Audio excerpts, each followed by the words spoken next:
Bom, já tem um tempo que eu venho tentando gravar vídeo, mas eu não levo muito jeito pra isso. Eu tenho que fazer um relato para uma pessoa que me pediu para fazer sua tese de monografia da faculdade de enfermagem, de como que a gente recebeu o diagnóstico, como que a gente descobriu a questão do espectro autista, do Moisés.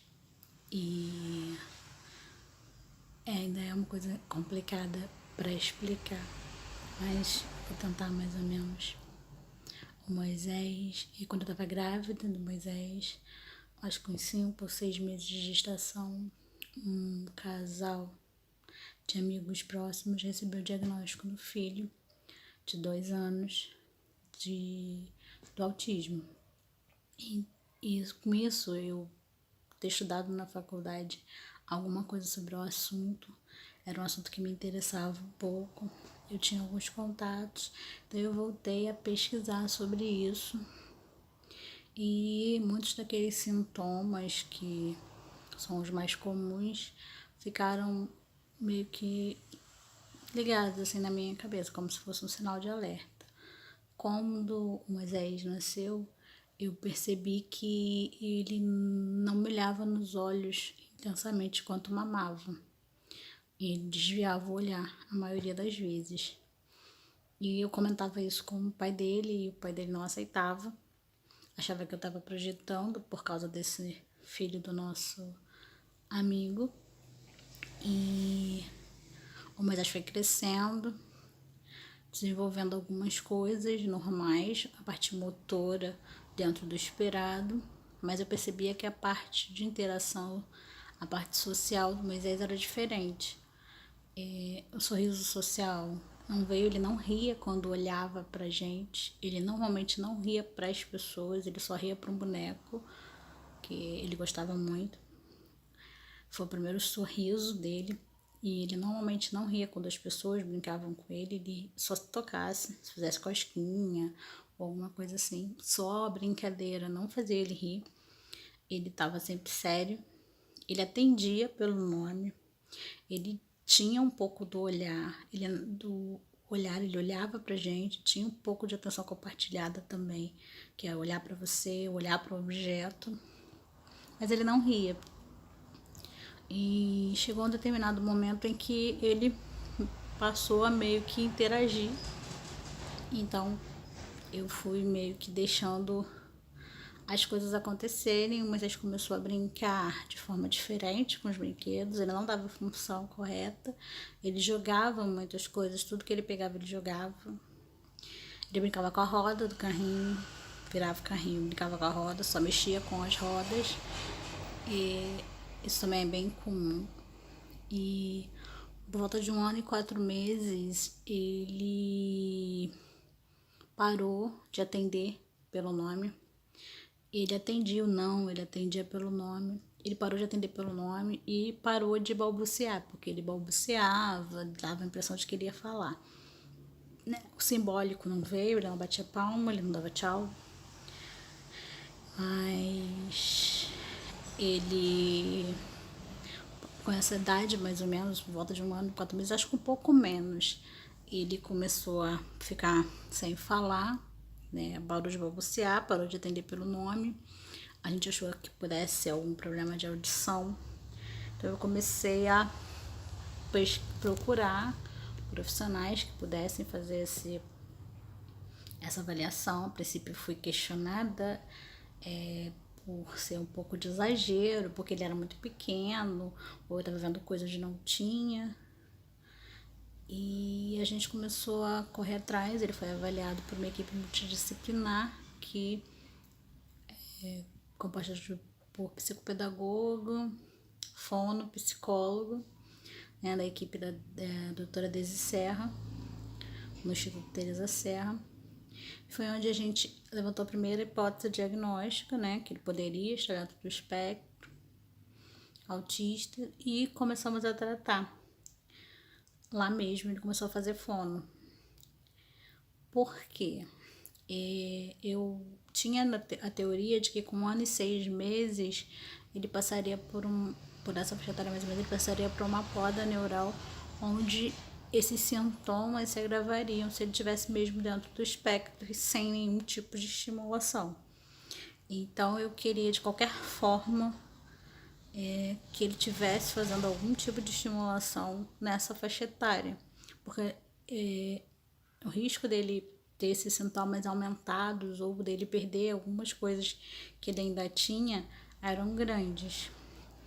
E por a gente ter começado nesse momento, o Moisés, ele teve uma resposta muito boa em 7 meses de tratamento. O primeiro relatório dele, porque depois ele mudou, ele ficou com essa fono no Instituto Teresa há uns 3 meses, porque tudo é muito caro quando se trata de autismo.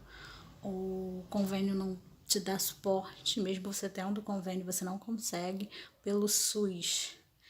Você, na verdade, com uma criança da idade dele, você é visto como um louco, você não tem nenhum apoio, você não tem profissionais aqui no Rio de Janeiro que estejam preparados para te dar um suporte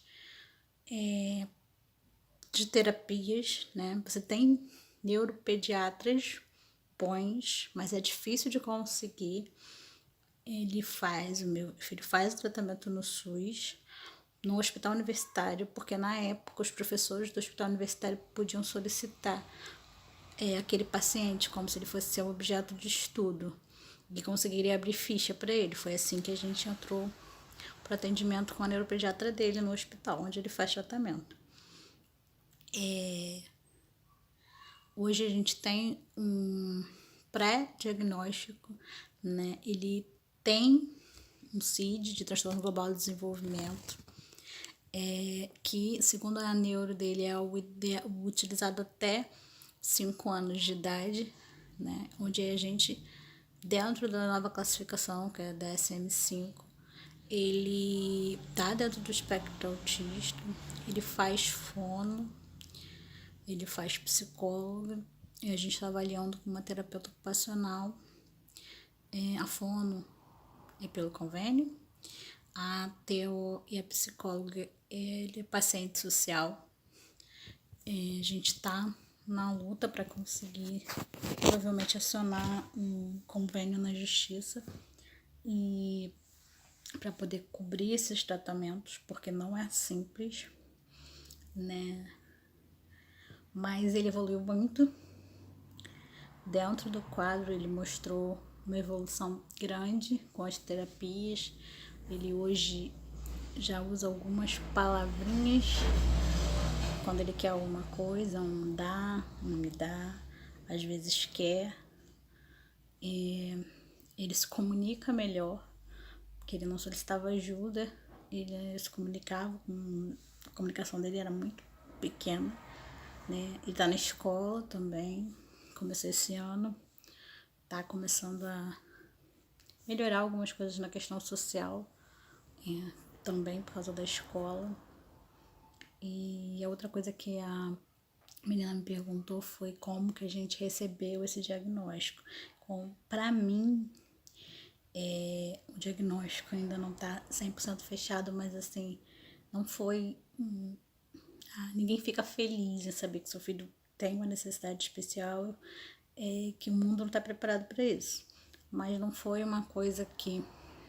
eu não acredito nem que eu tenha passado pelos alguns estágios, que é negação, nada disso, porque eu já via isso. Quando eu busquei tratamento, eu busquei uma definição para que eu pudesse dar a ele tudo que ele precisava mais precocemente possível.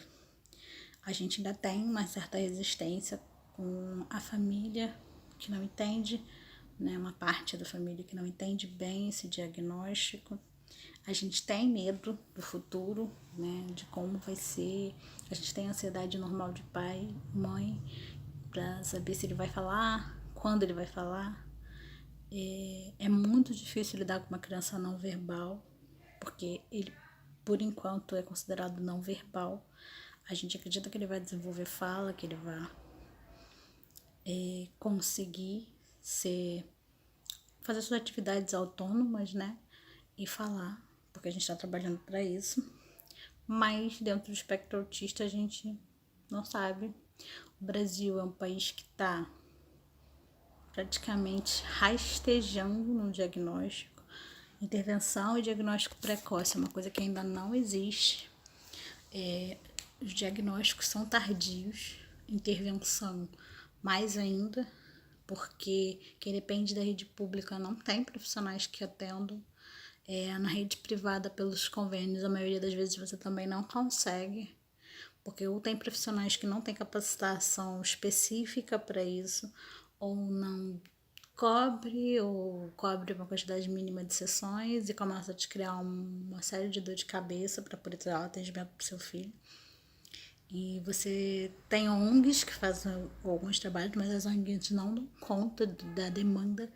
É uma demanda enorme, embora muita gente não saiba, embora muita gente ache só que, ou acha que o autismo é aquela coisa, aquele processo bonito, que todos são gênios, que todos vão se desenvolver magicamente, que os que não desenvolvem é por conta é culpa dos pais, ou um autismo clássico, severo, que vem cheio de outras comorbidades, e esse é um pouco mais conhecido, mas às vezes nem como autismo, as pessoas só simplesmente classificam como ele tem probleminha. Então se sabe muito pouco de autismo, se estuda muito pouco sobre autismo nas universidades, os profissionais não saem preparados para te dar suporte, você não tem uma classificação, um apoio. Mesmo que você tenha acompanhamento pediátrico, normalmente o pediatra ele não está preparado para te dizer isso, né? Eu ter percebido os sintomas dele muito cedo foi maravilhoso para ele, né? Mas tem sido uma luta diária para poder conseguir tudo que ele precisa. Ele tem algumas alergias que uns alegam que pode ter alguma relação com autismo, alergias alimentares, outros não. Isso é uma coisa que a gente não sabe, que realmente não tem como saber, não é definido, mas isso também gera uma série de modificações. E é isso, eu acho que o resumo do diagnóstico que eu precisava fazer é esse.